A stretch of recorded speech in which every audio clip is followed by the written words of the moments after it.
Matt Lenihan Boxing Social in association with Empire Fight Store, being joined by Gareth A. Davies. Gareth, you're in Paris, I believe, for the Paralympics. Excited? I know you've only just got there, I believe, earlier on today.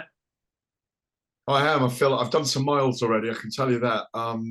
Going around the main press centre, getting my credentials done in another part of the city, finding my hotel, finding my way around the metro. Got my free metro pass for the 16 days of the Paralympics or the 12 days of the Paralympics. But yeah, very excited to be here. It's uh, it's a movement I've been involved with for a very long time, covering as a journalist, Yeah. all the way back to 1995. So is that before you were born? No, no, no. I was born 92, so I'd have been Okay. a young man. Okay. So yeah, it's a very long time, most of your lifetime anyway. So and a lot of mine, and something I'm very proud to be involved with. And stepping away from the fight world to do this is always an absolute pleasure. Meet so many extraordinary people who show not what you can't do, but what you can do in life. And it's such an extraordinary privilege. And you go away from these games every time totally inspired by huge swathes of people, and also feeling I ain't going to moan about anything for as long as I can remember these games. So really looking forward to being here. Big British team, expected to win 100 gold medals, team of 215, panoply of sports. Yeah, here to be inspired and tell the stories. Simple as that. Yeah, 100%. You have travelled a fair bit. I was looking at your Instagram the other day, and it popped up. You were in, I believe it was Washington. So you're sitting down with Jake Paul, Francis Ngannou, etc., doing your thing. What was Francis Ngannou like? What was his sort of aura mood like heading into what's his an important fight for him in the PFL? Yeah, he's going back to MMA, fighting Renan Ferreira. A very important fight for him. He's been away from the sport. He hasn't fought since January 2022. And obviously, since then, he's fought Tyson Fury when he shocked the world, knocked him down in the third round, had a very close fight with him. Then he got knocked out by Anthony Joshua, of course. Yeah. He's earned an extraordinary amount of money. He signed this deal with the MMA organization to be their chairman of Africa. He's become a massive star. He's a global story now outside MMA as well. So he was really good to speak to. He told me, and the interview is there on the Talksport MMA YouTube channel, not the boxing channel, that Deontay Wilder is big time on his wish list, by the way. And I know, and a rematch with Tyson Fury, that he's not done with boxing. He's definitely not done. He's got the bug.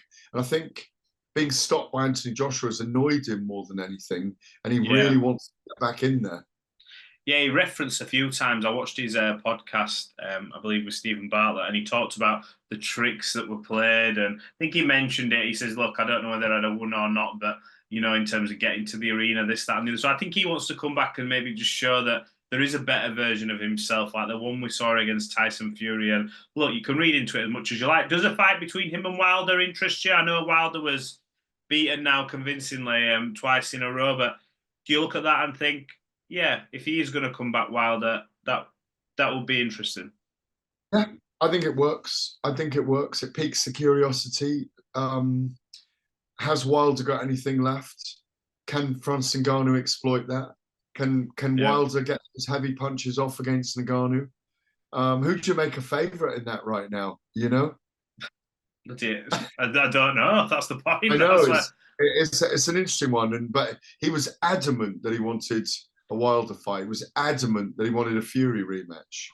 You had a little sit down with Jake Paul. Obviously, we've talked about the Mike Tyson thing to death, but what was he saying out there? Did he have any sort of anything to say on the boxing game? Maybe obviously further afield than Mike Tyson. His plans. What was Jake having to say? He's very ambitious, as we know in sport. I mean, I did tell him that all us old guys are hoping that Mike Tyson does him, knocks him out, which he took very well.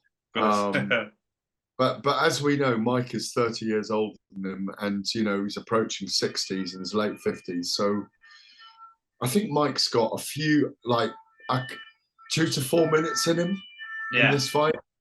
as it all goes off behind me. I can't. If you, I don't know if you can hear it in the I can, background. but it's fine. It's fine. But it's the sounds of the guards are Leicester. It's the sounds of, it's like being at Leicester Square almost. It's busy out here, and no, he was just, again, he's someone who said that boxing's transformed him. It's changed him. It's changed his life. He's found something that he's truly addicted to, that he truly wants to get better at. He's convinced he can become a world champion, and he loves to go against people that doubt him. He was on good form. Whether the Tyson fight really does happen when it comes down to it, I don't know, but he's going to keep fighting. There's no question about that. And he's going to have a fight in MMA as well. He said he's definitely going to step into the cage at some point next year. Against who? We don't know. Maybe a Nate Diaz, maybe a Jorge Masvidal. Maybe it'll just be with 4-ounce gloves and no ground game, with kicking and elbows. But like a hybrid. A hybrid kind of fight. That's what I think will happen when he goes. Just quickly, I saw an interesting take on the whole. We've talked about Joshua Fury, and look, they've both got fights in between. But I saw George Gross came out with an interesting point. He was talking about what's left in boxing for Anthony Joshua now. And one of the comments he said was, Fury stands up and beats his chest and tells everyone he's the people's champion. For many years, Joshua was built as the quote-unquote poster boy of British boxing, and Tyson was the villain. And then there was that change. And he says a large part of Anthony Joshua will be looking, going, what the hell has happened? Can you see that maybe from the outside looking at him? Because it was a complete 360 when you look at post-Klitschko for Fury. I think that may play on his mind every now and again. But if he knocks out Daniel Dubois on September the 14th and becomes a 3-time heavyweight champion of the world, he's totally back. He's had this extraordinary journey. People question, what have we really learned with the Otto Wallin and Francis Ngannou fights under Ben Davison? But I see a different Anthony Joshua under him. I see an older, more experienced Anthony Joshua with self-belief and knowing where he's going. The biggest problem for him right now is if Tyson Fury loses to Oleksandr Usyk, because he may never, if he beats Dubois in September and he waits till December and something goes wrong in terms of his pathway and Fury does lose to Usyk, and he could viably lose in the second fight. He could also viably beat him in the second fight. And we all want to see Fury against Joshua. We've already lost Joshua and Wilder. There's the irony with Ngannou, by the way. I have mentioned this to a few people since I interviewed Ngannou. I just came away thinking, if Ngannou does fight Wilder, he'll have fought Joshua, Fury, and Wilder. And we haven't even had Wilder and Joshua, and we may not get Fury and Joshua. So what a weird world we inhabit. But I think if he knocks out Dubois, he's totally back on course. But all his focus then will be on wanting to fight the winner of that Usyk Fury fight. And it's either going to be the big one against Fury, the fight we've always wanted to see, or can he finally do it in a third fight against Oleksandr Usyk? We were in Saudi, we saw a better version of Anthony Joshua against Usyk in the second fight. No doubt in my mind that he lost the fight, and Usyk, for me, Usyk he's just brilliant to watch. But it was an improved version, and it is very difficult when you go up against a guy like that who has got everything stored up here and manages to adapt on the fly, moving up these weight divisions like he has done. But this version of Anthony Joshua we see now, and I know we'll see more against Dubois, but if he ices Dubois, say early on, first 4 rounds, looks brilliant, doesn't take many shots, puts on a good performance, like we're seeing now with his performances, how closer does he narrow that gap for a potential trilogy if Usyk comes out the other end? Yeah, he does narrow it. He does narrow it if he does that. But the problem for him is that Usyk is such an extraordinary fighter. He's what we call a championship fighter.